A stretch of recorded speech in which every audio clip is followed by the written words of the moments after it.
over here at 3. It's after 10 past. He is in, isn't he? One of the big boys wants to see you. He always pulls the same trick. Sends for you at 3 and sees you at 3:15.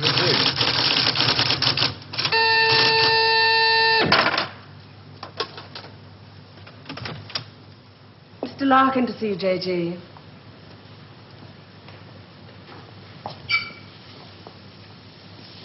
Sorry to kept you. Sit down, Mr. Larkin. Thank you. Do you smoke these things? King of Kings, sirs. Yes. Very surprised we got you to come here, Mr. Larkin. Well, I couldn't see what the CWNS would want with me. Still can't. Do you know anything about us? Oh, I heard 1 or 2 things when I was working with the BBC. What'd you hear? CWNS set up midway between the government and the TV companies. Any time the newsreel boys put out stuff with security classification, wars, weapons, political leaks, they get their film through this office. What do we know about you? Larkin. Robert Santor. Yes, it's a family name. Good family. Good education. But you turned your back on all that, didn't you? Tried a little bit of everything. 1955, you wrote some plays for the BBC, then worked for them as a story editor. 1961, you got a 3-year contract as a director, which you didn't renew. Oh, the BBC weren't paying money. Well, you're in the money now, aren't you? In 1968. There's your flat in Holland Park, your cottage in Hampshire, 2 children.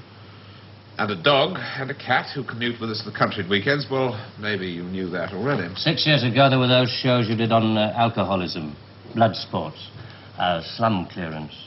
People called you bright, very bright. There were other words they used. Hard-hitting, vital. Now you do only 4 shows a year. The critics call them brilliant. They're high in the ratings, and they're, they're souffles. Little soft in the center. Don't think I'm complaining.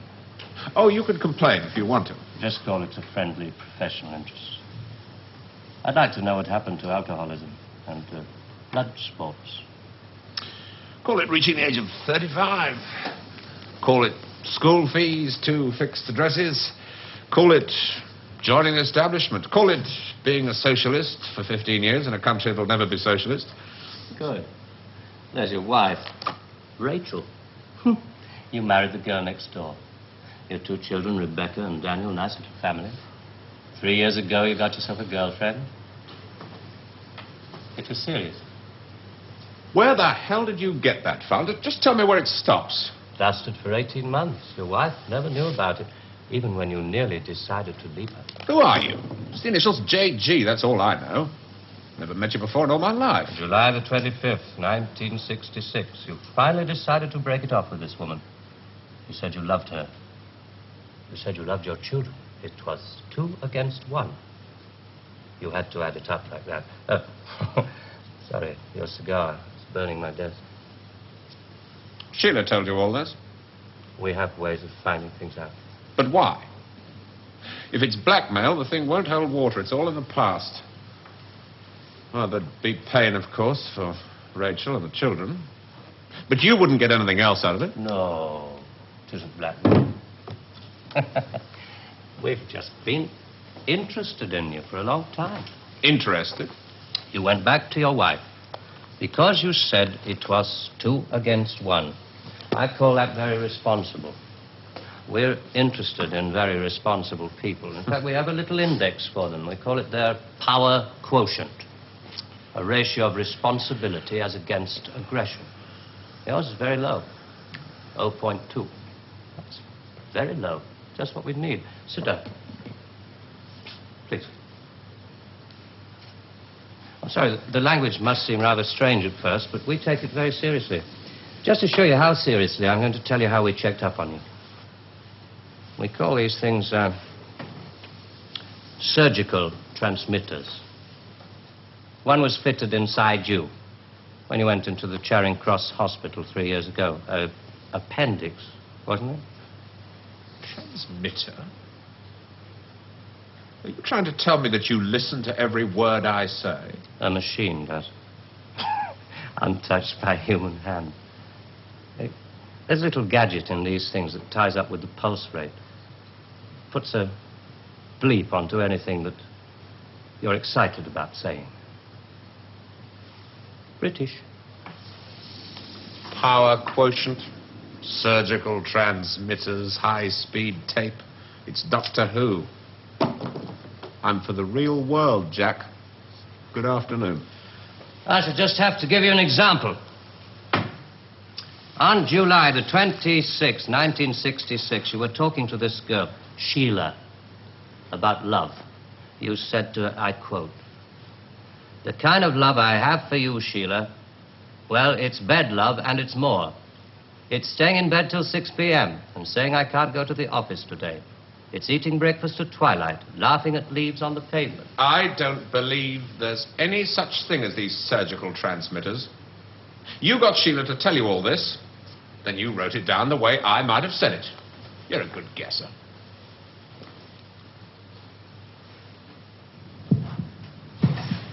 Can you hear your heart beating?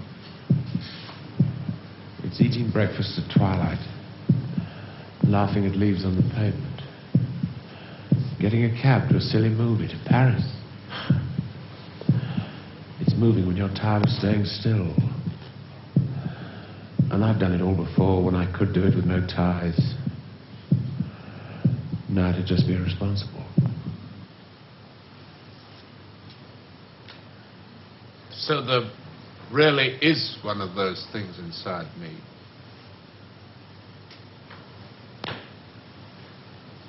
What do you want? We want people with low power quotients. We want them to work for us. Nothing more sinister than that. All this just to offer me a job. Special sort of job. The newspapers talk about the corridors of power, the power elite. Let's just say we'd like you to join the club. Oh. There's a vacancy in our newsreel department. We'd like you to help plan the news for 1973. Come again? Plan the news for 1973.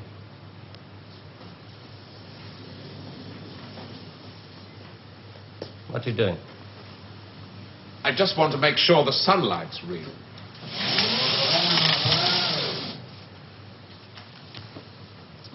I always tell people, news is the most highly developed form of fiction. The most difficult. Come on. I just want to show you something. There's no obligation to buy. Really. News requires imagination. News requires responsibility. We think you're well qualified. Please. Double A security, sprinkler systems and other services do not operate beyond this point.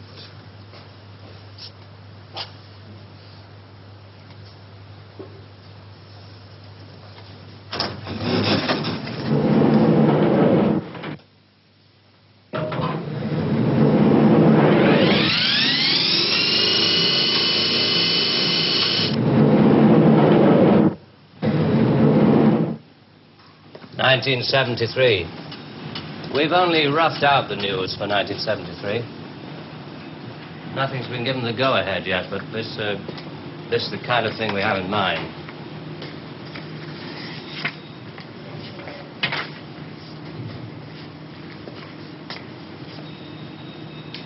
Come.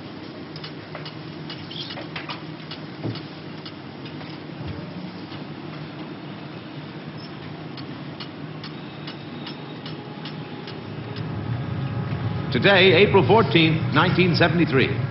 First historic pictures by Radstar of the combined U.S.-Russian landing on the moon.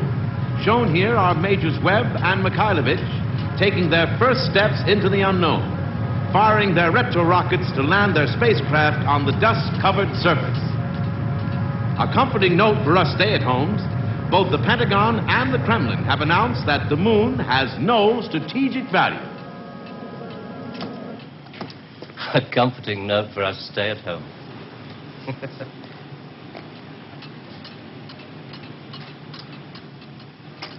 I can't show you any film on this next model. We haven't photographed it yet. But this is the way it will sound. June the 22nd, 1973. The State Department releases film of the ultimate weapon, codenamed Icarus. This satellite is equipped with a solid reactor. In layman's terms, it can freeze air solid, stopping all missiles, killing all forms of life. Icarus orbits at the same speed as the Earth, can hang in position over every major city that threatens the peace-loving nations. Rather proud of this one. Come on.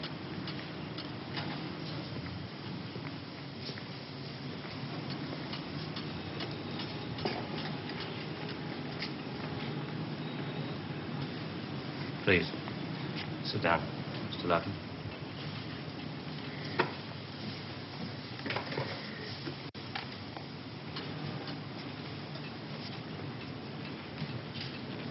September the 5th, 1973. The new phase in global warfare. War by example. At 4:32 our time, China took out the remote Indian border village of Bandor, unprotected by the Icarus network.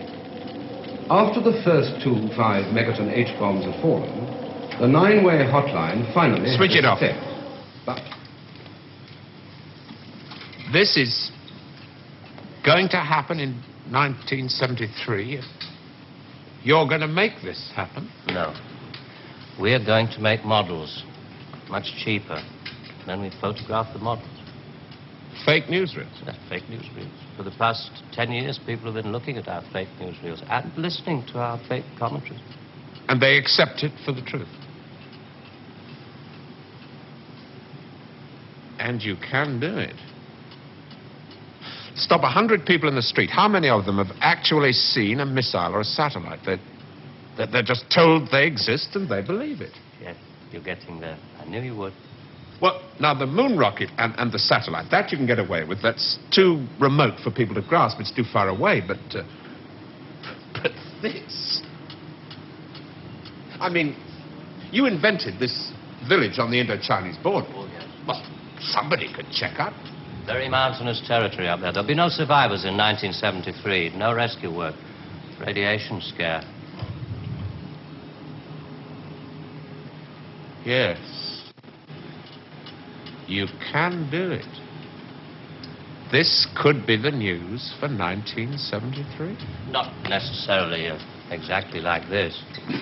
We only plan in detail 1 year ahead. Oh, you only plan 1 year ahead.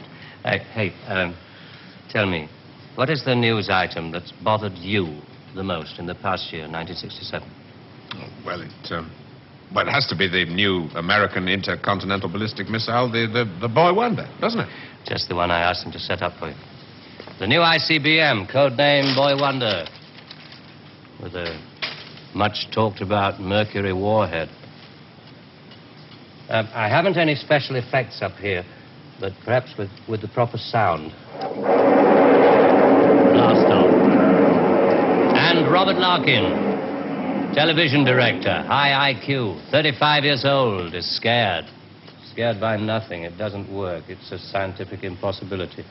The same goes for the much talked about Mercury warhead. Perspex.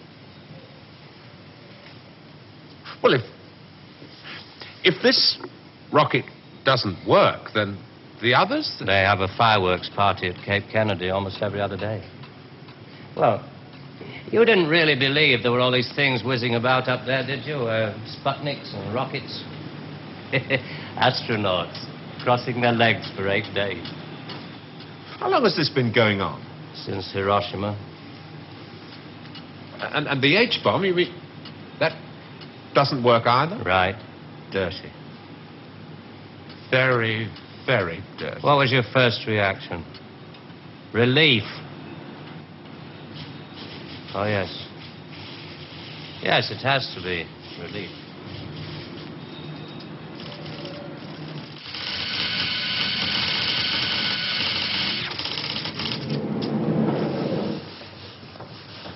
Only 12 people are allowed beyond this point. Most of them work in the photographic department, taking phony newsreel pictures of our models and processing film and so on. Sit down, please.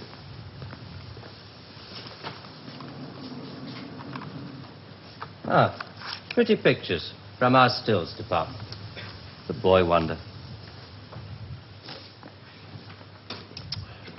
Do you really think that missiles and satellites are mile line of country?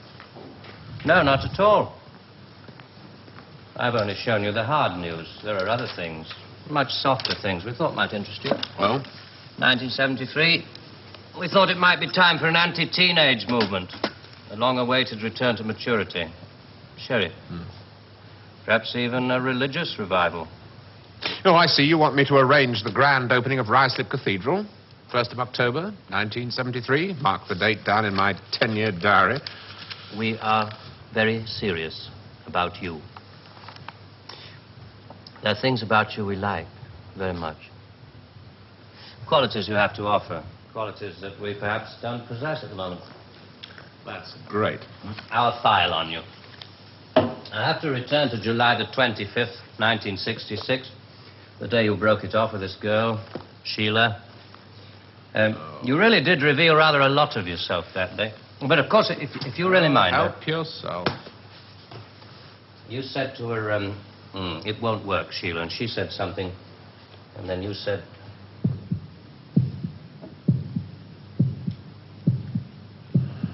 You remember I went away with Rachel and the kids to the seaside? It was midweek, and this huge stretch of sand was empty.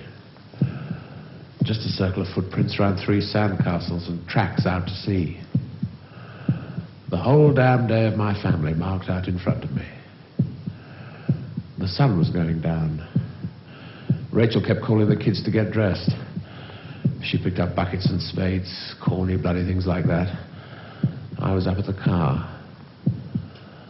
I looked at those footprints, and I knew those people were slipping away. There were things I could tell them. We rather like that bit about footprints. You see, in this job, some of us have got rather a long way away from the idea of footprints in the sand. Those footprints were made by my children. Now, you want me to scare the hell out of them with every bomb from A to H inclusive. Well, why? I mean, when did it all start? 1945. You may remember the Americans let off their 2 atomic bombs. Well, they didn't want other people doing the same thing. I mean, you do see that, don't you? Oh, I don't know. Well, to scare the people off, the Americans put it out that the atomic bomb was halfway along the line to something much bigger, the hydrogen bomb. It didn't work. They spent 5 years in negative research. Well, what about the Russians? They're supposed to have quite a pile of these things. We were surprised when they started their tests. Then we got a few feelers from their Secret Service. Nowadays, we work very closely together. Oh, all these stories about spies going off to Russia. Mr. Philby, remember? Just good copy for the Sunday papers. Good copy. Well, the Chinese. I mean, they've just announced their bomb. Yeah, we played along with it. We recorded their phony explosion. We're rather hoping the Chinese will come along, complete the pattern, you know. In Vietnam, hundreds of people are being killed every week. Well, you can't do that with your models. No. And you can't cure people of bad habits in 2 generations. They like to carry rifles. They like to put lines on maps. And we let them because we control the situation. There's no danger of world war. Just a simple choice for everybody. Capitalism or communism. Strawberry or vanilla. It all adds up to the same thing now we've got rid of the big bangers.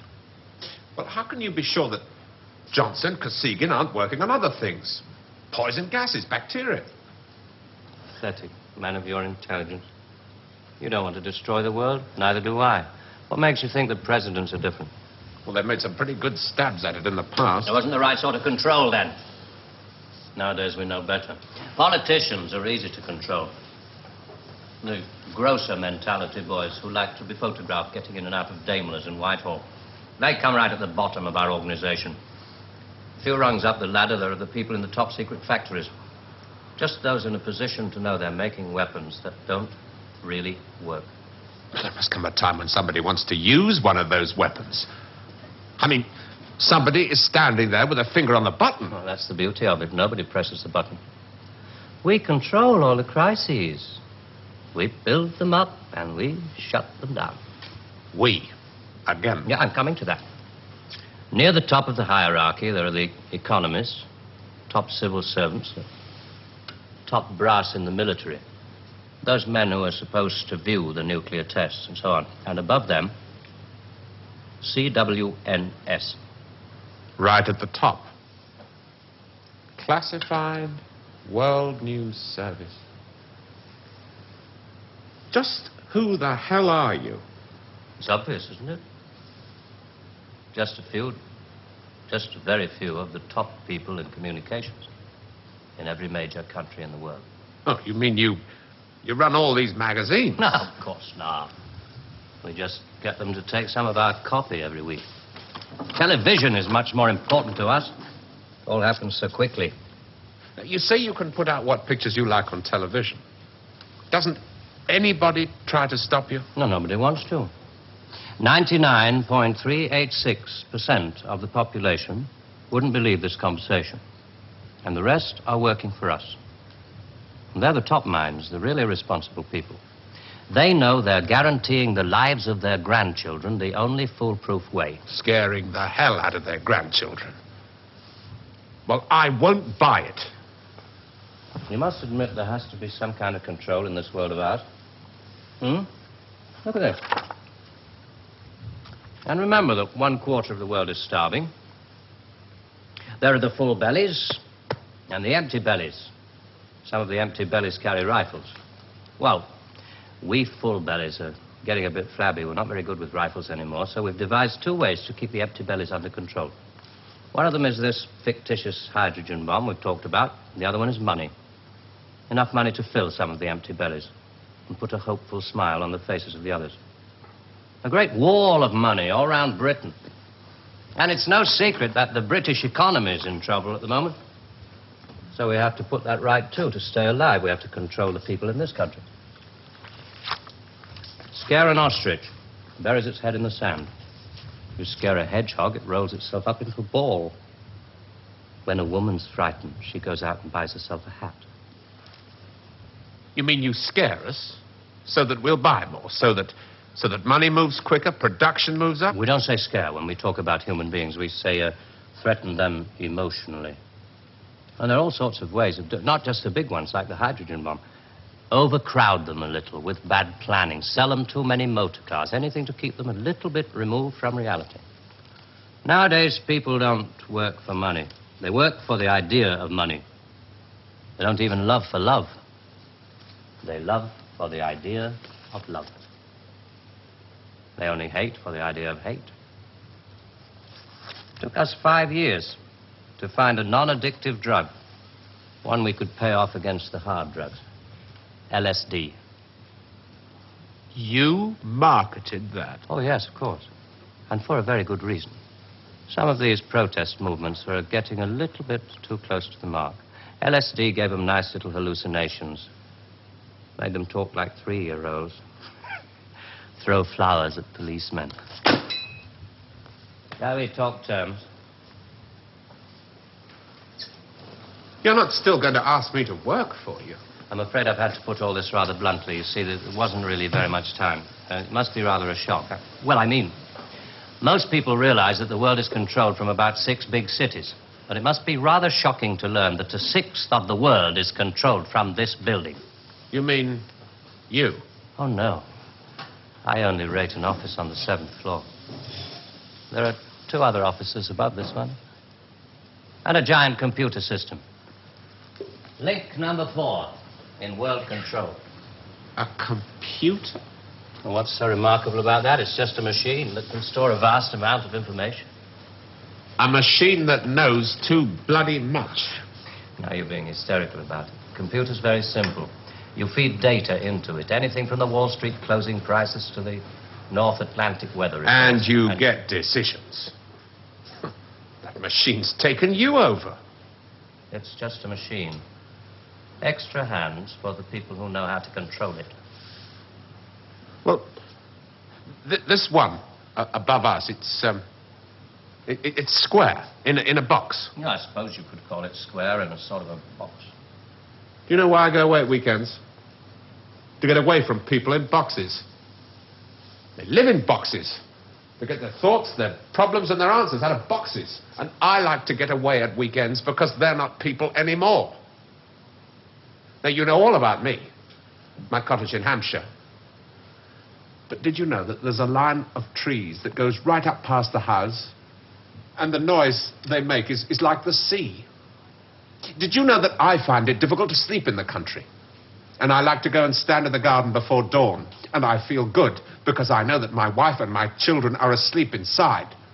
And I like to go out and walk past the wet hedgerows until I can see pasture land and the smoke from the cottages in the This village. may be all very well for one of your grassroots programs, but I'm afraid time is running out. I ought to tell you, we pay a great deal of money. We can afford to. We save such a lot on things like the national defense budget, so on. We would start you off at £250,000 a year. Oh. Rising to £1 million when you make the Ministry of Morality, which I know you will. Will you let me out of here? One little point. I should have told you about these surgical transmitters.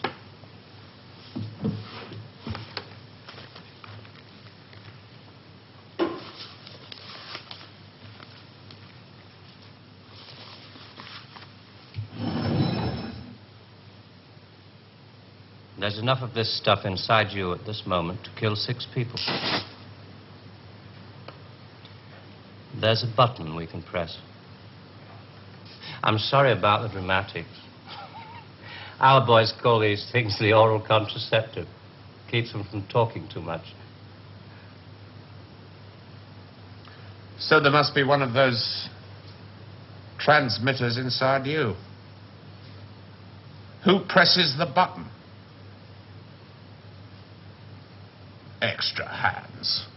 All this stuff about the computer being extra hands for the men who know how to control it. That machine controls you.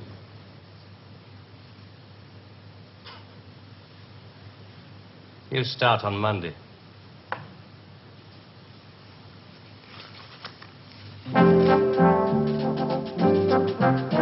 Early controversial classics from Dennis Potter next weekend with the first of the Nigel Barton plays on Saturday at 11:20. But next tonight, Tony Palmer's very personal film looking at the relationship between pop music, youth culture, money and violence. All My Loving in a moment.